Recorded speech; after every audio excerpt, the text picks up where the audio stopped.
अब जो हम बात करेंगे वो सेकंड फेज की बात करेंगे, जहां पर क्या हो जाएगा 1905 से लेकर के 1917 तक, इस फेज तक, ये जो फेज है, इस फेज में जो लीडर्स आएंगे ये असर्टिव नेशनलिस्ट है।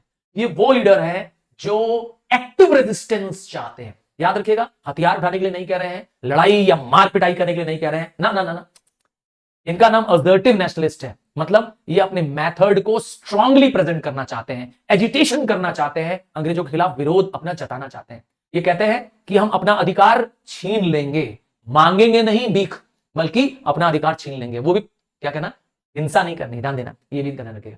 तो 1905, ये डेट बहुत इंपॉर्टेंट है, 1905 20 जुलाई क्या हुआ, लॉर्ड कर्जन जो उस समय वॉइसरॉय थे, देख लीजिए, ये भी लॉर्ड रिटन का ही बड़ा भाई लगता है, दुष्ट, एक नंबर का खराब आदमी। क्या किया इसने पार्टीशन ऑफ बंगाल कर दिया, हमारे बंगाल को दो हिस्सों में तोड़ दिया। क्यों तोड़ा, क्या हुआ, कैसे तोड़ा, आइए देखें। तो जो बंगाल प्रेसिडेंसी था वो बहुत बड़ा एरिया था, किस किस से मिला था, बंगाल, बिहार, उड़ीसा, छोटा नागपुर और कुछ और रीजन्स। देखिए डायग्राम में, ये है बंगाल का प्रेसिडेंसी ऑफ बंगाल। तो इन्होंने बंगाल को दो पार्ट में ब्रेक कर दिया। अब आप देख पाएंगे ये जो ग्रीन एरिया है आप देख पा रहे हैं, जिसमें ईस्ट बंगाल और आसाम है, इसकी कैपिटल है ढाका।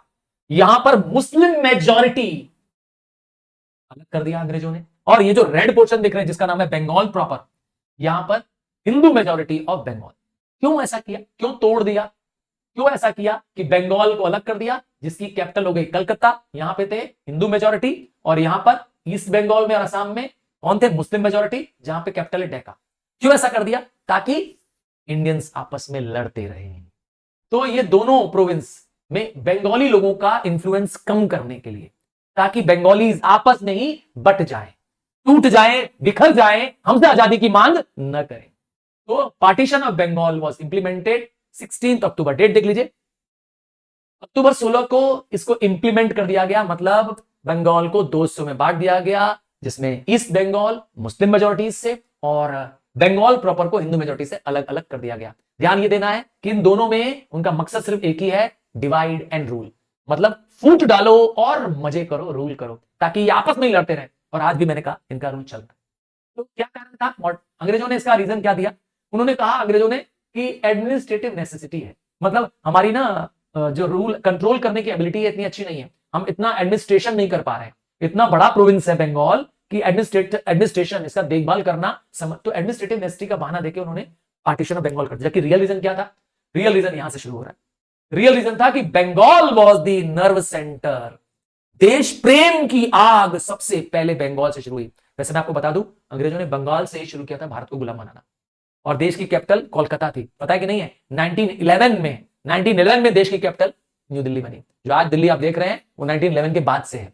पहले देश की, भारत की राजधानी कलकत्ता होती थी, क्योंकि अंग्रेजों ने वहीं से पूरे भारत को कंट्रोल करना शुरू किया था। तो बंगाल नर्व सेंटर था इंडियन नेशनलिज्म का, देश प्रेम का नर्व सेंटर बंगाल। और नेशनलिज्म को रोकना है तो बंगाल के बंगालियों को रोकना है, ये अंग्रेजों की चालाकी थी। और क्या था, to curb the Bengali influence, ताकि बंगालियों का नेशनलिज्म में इंफ्लुएंस रोक सके। इसीलिए उन्होंने क्या किया, बंगाली को बंगाल में ही माइनॉरिटी बना दिया, अपने ही देश में। जिस देश के वो बेचारे हैं, जिस राज्य के वो हैं, उस राज्य में ही वो क्या हो गए, बट गए, माइनॉरिटी में चले गए। Bengalis were made minorities in their own state, अपने ही राज्य में उनको क्या कर दिया गया, बांट दिया गया, लड़ा दिया गया, फूट डाल दी गई। और क्या हुआ, क्या रीजन था, क्यों उन्होंने पार्टीशन किया। तो partition was made to foster division on the basis of religion. धर्म के आधार में लड़ाई लड़ा दो, धर्म के आधार पर लड़ाई लड़ते रहेंगे, ये आपस में लड़ते रह जाएंगे, कभी आजादी मांगेंगे ही नहीं। तो ये हुआ भी, यही हुआ ही। आइए अब एंटी पार्टीशन मूवमेंट, अंग्रेजों ने पार्टीशन का ऑर्डर दिया, लॉर्ड कर्जन ने, और हमने अंग्रेजों का विरोध करने के लिए एंटी पार्टीशन मूवमेंट, लोगों ने बढ़ चढ़ करके हिस्सा लिया। क्या क्या हुआ देखिए, 16 अक्टूबर जिस दिन पार्टीशन इंप्लीमेंट हुआ, वहां पर लोगों ने नेशनल मॉर्निंग, मतलब देश के रोने का दिन, मॉर्निंग मतलब होता है क्राइम, देखा ना, national mourning throughout Bengal declare किया। लोगों ने फास्ट किया, लोग बेयरफुट गंगा तक गए, वहां गंगा में जाके नहाए, अर्ली आवर्स में गंगा में जाके नहाए। कोलकाता की स्ट्रीट्स में चारों तरफ लोग एक ही नारा जा रहे थे, वंदे मातरम, वंदे मातरम। वंदे मातरम मतलब जानते हैं, आई सैल्यूट माई मदरलैंड, मैं अपने देश की मातृभूमि को सैल्यूट करता हूं। और क्या हुआ, रविन्द्रनाथ टैगोर जी ने पेट्रियोटिक सॉन्ग लिखा, अमार सोनार बंगला, मतलब माय गोल्डन बंगाल, जानते हैं ना, ये नेशनल एंथम ऑफ बांग्लादेश बन चुका है। तो देश प्रेम लोगों के अंदर जगा, हिंदू मुस्लिम्स ने एक दूसरे को राखियां बांधी और सिंबल ऑफ यूनिटी दिखाया अंग्रेजों को। तो अंग्रेजों का उल्टा हो गया, जो चाहते थे कि लड़ाई हो जाए इन दोनों के बीच में, उल्टा हो गया। और इसका इंपैक्ट क्या था? तो नेशनलिस्ट मूवमेंट और तेजी से फैलने लगा। अब तो मास मूवमेंट बन गया। अब तो मैंने कहा ना, जितना हमें दबाओगे उतना हम ऊपर उभर के आएंगे। अंग्रेज हमें कुचलना चाहते थे और हम और ऊपर अब क्या रहे आने वाले। तो देश प्रेम और बढ़ा, स्वदेशी और बायकॉट मूवमेंट। हमने क्या कर दिया, अंग्रेजों को ये जो दो कहते हैं ना हथियार दिए। अब बोला तुमको अंग्रेजों को विरोध करने के लिए हमारे पास दो हथियार है। स्वदेशी मतलब होता है ऑफ वंस ओन कंट्री, मतलब गुड्स मेड ऑफ इंडिया। हम अब इंडिया के ही सामानों का प्रयोग करेंगे, इसे कहते हैं स्वदेशी। और बायकॉट मतलब होता है to avoid using British good, हम विदेशी चीजों का प्रयोग नहीं करेंगे। पहले हम सब विदेशी सामान यूज करते थे क्योंकि इंडिया में इंडस्ट्रीज नहीं थी, सारा सामान क्या होता था इंग्लैंड की इंडस्ट्री से इंपोर्ट किया जाता था। तो इसीलिए हम लोगों ने शुरू किया, ये वेपन था अंग्रेजों का विरोध करने के लिए। पब्लिक प्लेसेस में हमने क्या किया, ब्रिटिश गुड्स की होली जला दी, आग लगा दिया, ताकि लोगों को, और जहां पे ब्रिटिश गुड्स बिकते थे, खास करके लिकर शॉप्स, उनको पिकेटिंग करना शुरू कर दिया। पिकेटिंग मतलब होता है कि जो भी लिकर शॉप, लिकर मतलब शराब की दुकान, जो भी लिकर शॉप में जाएगा हम इंडियंस उसके साथ बाइकआउट कर देंगे। तो इस तरीके से हमने अंग्रेजों का विरोध किया। लोगों का अंग्रेजों पर विश्वास खत्म, ये भूल गए लोग कि अब अंग्रेज कोई फेयर प्ले करते हैं। अंग्रेज जस्टिस और फेयर प्ले कभी नहीं करते हैं, वो हमेशा धूर्त और चालाक है, ये हम समझ गए थे। असर्टिव नेशनलिस्ट नाम के एक नए लीडर्स आ गए, बताया था ना इस फेज में असर्टिव नेशनलिस्ट आएंगे, नए तरह के लीडर्स आ गए असर्टिव नेशनलिस्ट। और बंगाल का पार्टीशन 1911 में अंग्रेजों ने आखिर में वापस ले लिया, पर तब तक तो मैंने कहा सब काम खेल खत्म हो चुका था। मतलब पार्टीशन का डिसीजन वापस ले लिया गया 1911 में, और कोलकाता से कैपिटल शिफ्ट होके दिल्ली चली गई।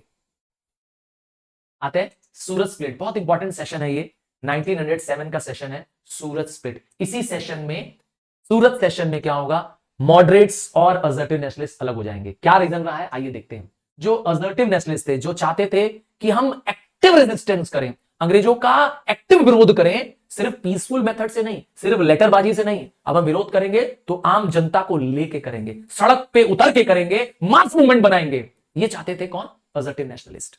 और ये मूवमेंट हम सिर्फ बंगाल में नहीं करेंगे, पूरे भारत में करेंगे। पर जानते हैं मॉडरेट्स लोग, वो तो जानते हैं सीधे साधे लोग होते हैं, कहे नहीं ये मूवमेंट हम इंडिया भर में नहीं फैलने देंगे। तो मास मूवमेंट बनाना, आम जनता में क्या करना, मूवमेंट फैलाना, ये उन्होंने मना कर दिया। असर्टिव नेशनलिस्ट चाहते थे कि हम इस मास स्ट्रगल को स्वराज बनाएं, देश में स्वराज की मांग करें, हर जगह मांग करें, सिर्फ बंगाल में नहीं पूरे भारत में मांग करें, पूरे भारत में अंग्रेजों का विरोध करें। मॉडरेट्स ने मना कर दिया, अर्ली नेशनलिस्ट लोगों ने मना कर दिया, कहा नहीं, बस यहीं से दोनों में झगड़ा हो गया। मॉडरेट्स नहीं चाहते थे, अर्ली नेशनलिस्ट नहीं चाहते थे कि हम बाइकआउट करें, वो बाइकआउट मूवमेंट में भी बिलीव नहीं करते थे। और स्वदेशी और बाइकआउट, ये दोनों मूवमेंट सपोर्ट करते थे कौन, असर्टिव। वो चाहते थे कि अंग्रेजों को कमजोर कर देना, अंग्रेज पैसों के लिए हमारे पास आए ना, तो उनकी पैसे की ताकत ही कम कर दो, उनका सामान मत खरीदो, अपने आप को कमजोर हो जाएंगे। इस तरह से उन्होंने काम किया। असर्टिव नेशनलिस्ट एक्टिवली पार्टिसिपेट करते थे, एक्टिव रेजिस्टेंस करना चाहते थे। उन्होंने लाला लाजपत राय को president of the Surat session बनाना चाहा कि लाला लाजपत राय अब कांग्रेस के प्रेसिडेंट बना दिया जाए 1907 में। और जानते हैं मॉडरेट्स चाहते थे रासबिहारी घोष जी को, पर बने कौन, रासबिहारी घोष। तो असर्टिव नेशनलिस्ट अलग हो गए, यहां से फूट पड़ गई। फूट पड़ने से नुकसान है, याद रखिएगा, कांग्रेस की फूट से अंग्रेजों को फायदा होने वाला है, इससे नेशनल मूवमेंट कमजोर होने वाला है।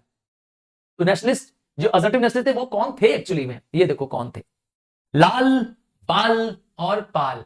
लाल लाला लाजपत राय, बाल गंगाधर तिलक, और पाल बिपिन चंद्र पाल। ये तीन सबसे मेन, ये यंग एंग्री मैन हुआ करते थे। इनका मेन मकसद था कंप्लीट स्वराज। अब स्वराज नहीं चाहिए, कंप्लीट स्वराज चाहिए। तो कह सकते हैं ये इनका मेथड जो था और एग्रेसिव था।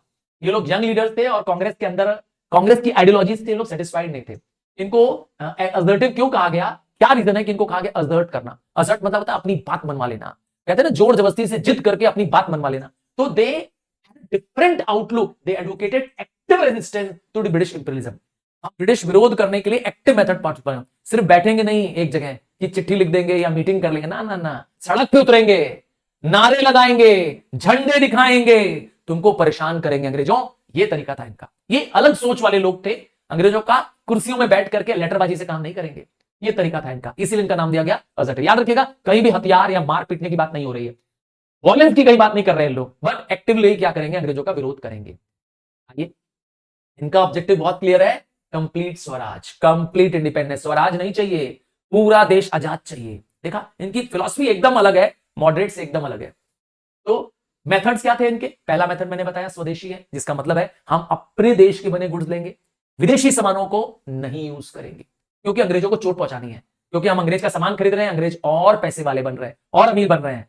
तो पहला काम करो, उनसे सामान लेना बंद करो, इंडिया के बने सामानों का इस्तेमाल करेंगे। गांधी जी ने भी चरखा चलाया, याद होगा आपको, गांधी जी भी स्वदेशी प्रमोट करते थे। बाइकॉट मतलब विदेशी सामानों को यूज न करना, abstain, not using the British goods, even British goods को जला देना, और जहां लिकर शॉप्स है या जहां ब्रिटिश गुड्स बिकता था उसकी पिकटिंग करना। पिकटिंग मतलब होता है वहां पे कुछ इंडियंस बैठ जाते थे, देखते रहते थे कि कहीं वहां पर कुछ इंडियंस खरीदने तो नहीं जा रहे हैं, और अगर कोई इंडियंस खरीदने जाता था उसका सोशल बाइकआउट हो जाता था, ताकि इंडियंस क्या करें, अंग्रेजों का सामान भी नहीं खरीदे। आप देखिए और क्या किया, देखिए बड़े अच्छे लोग हैं, असर्टिव नेशनलिस्ट को बहुत अच्छा मानिए, आप समझ लीजिए क्यों अच्छे हैं, क्योंकि इन्होंने शुरू किया नेशनल एजुकेशन। उन्होंने कहा कि अब हम ब्रिटिश सिस्टम की पढ़ाई नहीं करेंगे, जो ब्रिटिश एजुकेशन सिस्टम है उससे नहीं पढ़ाएंगे इसको, इंडिया के लिए, इंडियंस के लिए अपना स्कूल खोलेंगे, इंडिया के लिए अपना खुद का स्कूल खोलेंगे। अब देखिए उस जमाने में जो स्कूल खुले थे उनमें एक नाम है, देख लीजिए, बंगाल नेशनल कॉलेज, आज भी चलता है। बंगाल कहां पर है? बंगाल नेशनल कॉलेज कोलकाता में।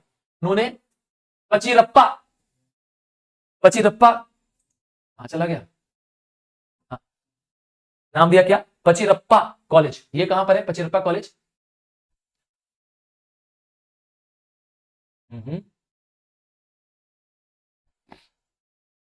खत्म होने वाला है, टेंशन न लीजिए, जल्दी खत्म हो जाए। हाँ चला गया, आ गया। सारे नोट्स के लिए आपको टेंशन नहीं लेना है मेरे सुपरस्टार्स, ये नोट्स मैं आपको शेयर कर दूंगा, ये सारे नोट्स एक्सक्लूसिव नोट्स हैं और ये सारे नोट्स आपको इजीली मिल जाएंगे, टेंशन ना लीजिए प्लीज।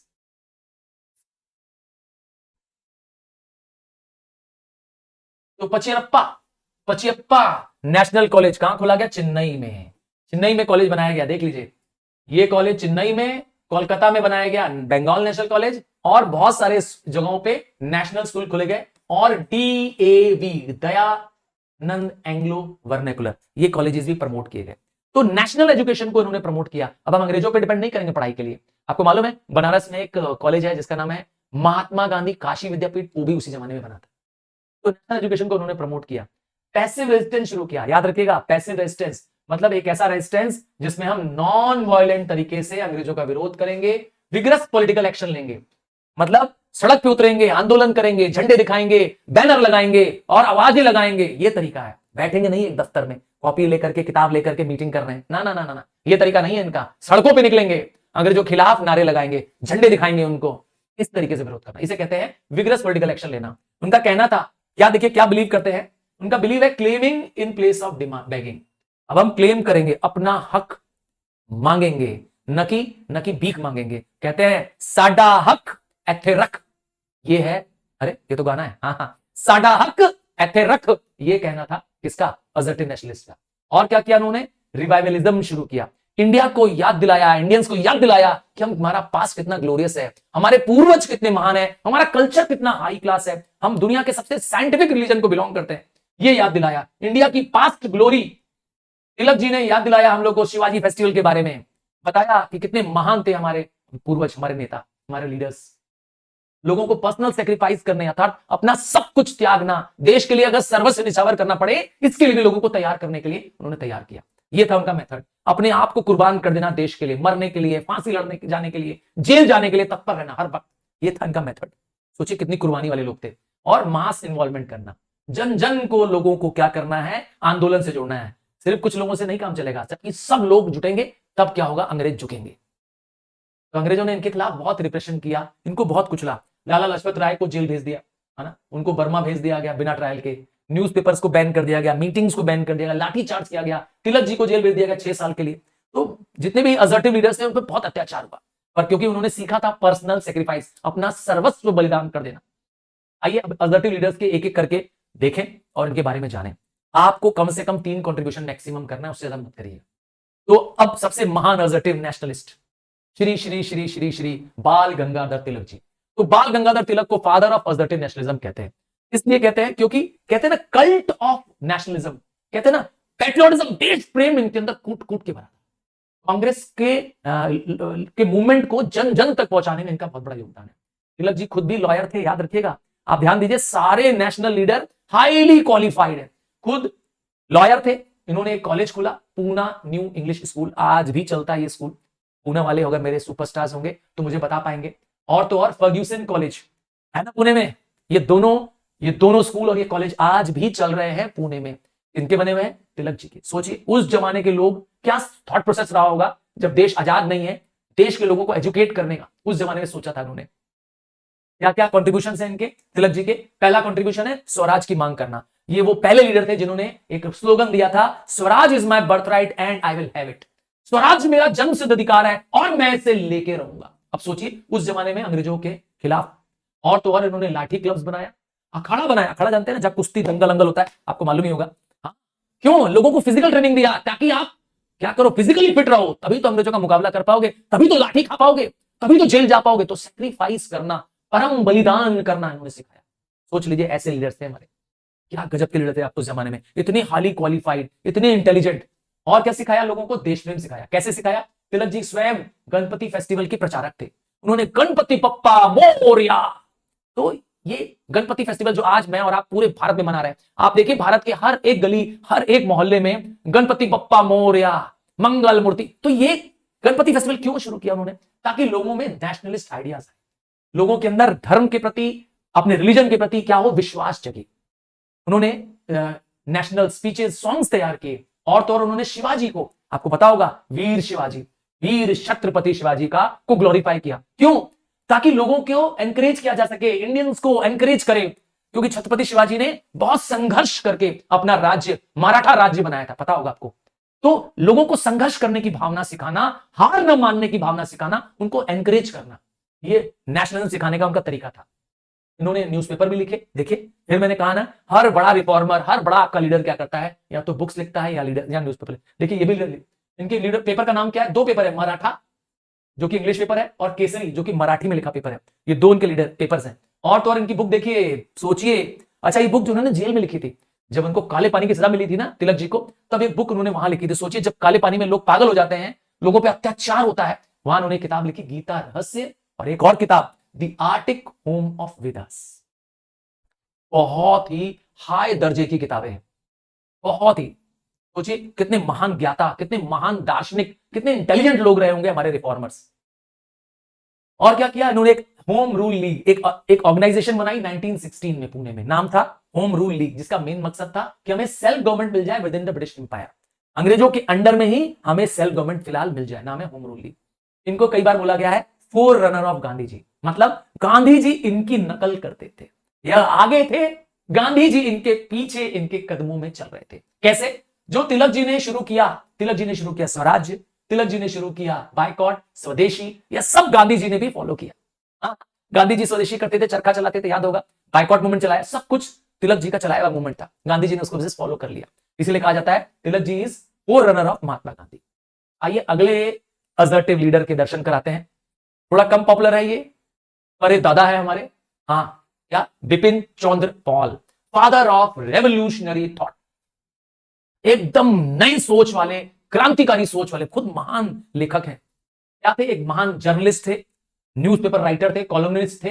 बंगाल पब्लिक ओपिनियन इनका एक पेपर है, दूसरा द ट्रिब्यून और तीसरा न्यू इंडिया। सोचिए इन सारे पेपर्स में देश प्रेम को के कॉलम लिखना। इतने महान जर्नलिस्ट थे, नेशनल एजुकेशन को प्रमोट करना चाहते थे। और सबसे इंपॉर्टेंट चीज है, इन्होंने कास्ट सिस्टम का विरोध किया, कहा कास्ट सिस्टम खत्म कर दिया जाए। जो ये चार कास्ट है ना, ब्राह्मण, क्षत्रिय, शूद्र, वैश्य, खत्म करो, सब बराबर कर सकते हैं। बोला सब लोग इंटरमिक्स करके रह सकते हैं। इन्होंने विडोवरी मैरिज को प्रमोट किया, कहा विधवाओं को पूरा पूरा हक है शादी करने का। वुमेन्स को एजुकेट करने के उन्होंने सपोर्ट किया। तो एक तरह से सोशल भी कॉज में इन्होंने बहुत बहुत रोल प्ले किया। ठीक है, हालांकि मैंने कहा बहुत पॉपुलर लीडर नहीं है पाल जी, तिलक ज्यादा पॉपुलर है। और अगले सुपर पॉपुलर आ रहे हैं श्री श्री श्री लाला लाजपत राय जी, शेरे पंजाब। हाँ, शेरे पंजाब के नाम से जाने जाते हैं लाला लाजपत राय, जिसको पंजाब केसरी भी कहते हैं। तो कौन है? लाला लाजपत राय जी। ये भी स्वयं भी एक बड़े महान लॉयर, एक बड़े महान लेखक। सोच लीजिए सारे नेशनलिस्ट लीडर, ऐसा नहीं है आज के लीडर की तरह कि अंगूठा छाप लीडर है ना, पास या फेल, जीवन का खेल, कैसे भी बन के क्या नेता बन गए, चुनाव जीत गए दबंगई से। ना ना ना, ये सारे लीडर्स हाईली क्वालिफाइड है। सोच लीजिए, तो एक बहुत महान लॉयर भी थे, राइटर भी थे, एजुकेशनिस्ट थे, सोशल रिफॉर्मर थे, और अंग्रेजों के पक्के दुश्मन, कट्टर दुश्मन ऑफ द ब्रिटिश।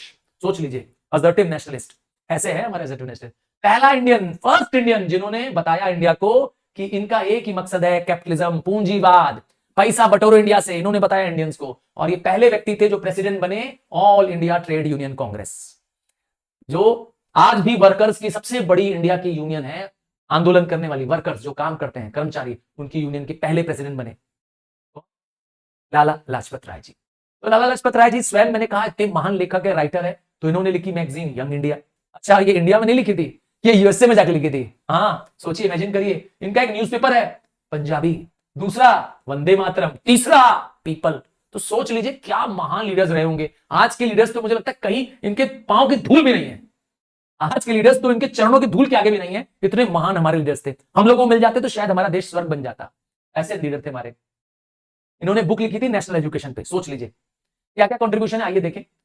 तो he was an educationist and a forceful writer. मैंने बताया ये जब अमेरिका गए तो वहां पर उन्होंने एक मैगजीन शुरू की यंग इंडिया। क्यों अमेरिका में, क्यों? क्योंकि वहां पर वो message of right of India to attain swaraj देना चाहते थे, मैसेज कि हमारा हक है स्वराज पाना, हमारा हक है, हमें स्वराज चाहिए। देखिए सारे नेशनलिस्ट जो असर्टिव लीडर है, इनका हक क्या था? स्वराज, कंप्लीट इंडिपेंडेंस चाहते थे। और एज अ सोशल रिफॉर्मर इन्होंने क्या किया? इन्होंने आर्य समाज के साथ जुड़ गए, जो आर्य समाज मूवमेंट था उनके साथ ही जुड़ गए। और तो और उन्होंने डीएवी कॉलेज को फैलाने में मदद की, कई जगह डीवी कॉलेज खोले, अपने खुद इन्होंने क्या किए, अनाथालय खोले, हॉस्पिटल्स खोले, स्कूल खोले, तो कई तरीके से समाज में बदलाव लाने का कोशिश किया। और तो और इन्होंने सर्वेंट ऑफ पीपल सोसाइटी, ध्यान दीजिए नाम चेंज है, servant of people society, India society नहीं, सर्वेंट ऑफ पीपल सोसाइटी बनाई, जो कि welfare of the downtrodden and outcast, समाज में दबे कुचले छोटे जाति के लोगों को उत्थान करने के लिए संस्था बनाई। और क्या किया? इंडिया के बाहर भी बहुत काम किया, सिर्फ इंडिया में नहीं, इंडिया के बाहर लाला लाजपत ने बहुत काम किया। इन्होंने बाहर विदेशों में भी इंडिया का फ्रीडम स्ट्रगल के लिए लोगों को मोटिवेट किया। जब यूएस गए वहां पर लोगों को मोटिवेट किया इंडियन स्ट्रगल में सपोर्ट करने के लिए। वहां पे उन्होंने गदर पार्टी को ज्वाइन कर लिया, जो कि एक बहुत बड़ी ऑर्गेनाइजेशन थी, जिसका मेन मकसद था इंडिया को फाइनेंस करना, आर्म्स एंड वेपन्स पहुंचाना, जो इंडिया में अटैक कर रहे थे ब्रिटिशर्स पे। पता है कि नहीं आपको? हाँ, पैसों से मदद करना, आर्म्स एंड वेपन से मदद करना, ये गदर पार्टी करती थी। ब्रिटेन से, इंग्लैंड, अमेरिका से, वहां से मदद करती थी इंडियन फ्रीडम फाइटर्स को। अच्छा, 1928 में, ध्यान से सुनिएगा, यहां पे एंड हो रहा है। 1928 को क्या हुआ? एक बहुत बड़ा आंदोलन हुआ लाहौर में एक बहुत बड़ा आंदोलन हुआ, और लाहौर में साइमन कमीशन का विरोध करने के लिए लाला लाजपत राय स्वयं खड़े थे हजारों लोगों के जुलूस में। और वहां लिखा था, मंच पे, बैनर्स पे, सब जगह लिखा था, Simon go back, Simon go back, Simon वापस जाओ, साइमन वापस जाओ। लोग नारे लगा रहे हैं और पुलिस वाले साइमन कमीशन का विरोध करने पर लाला लाजपत राय जी को लाठियां मार रहे हैं। वहां पर लाला लाजपत राय जी पे इतनी लाठियां बरसाई गई कि लाला लाजपत राय जी घायल हो गए, हॉस्पिटलाइज्ड हो गए। और मरने से पहले उन्होंने बोला, every lathi blow on my body will prove to be a nail in the coffin of the British empire in India. मतलब ये कि मेरे शरीर पर पड़ी हर एक लाठी ब्रिटिश सरकार के ताबूत की कील बनेगी। और जानते हैं, सच भी हुआ। 1928 में लाला लाजपत राय जी शहीद हो गए और हमारा देश 1947 में आजाद भी हो गया। जल्दी ही हम आजाद हो गए।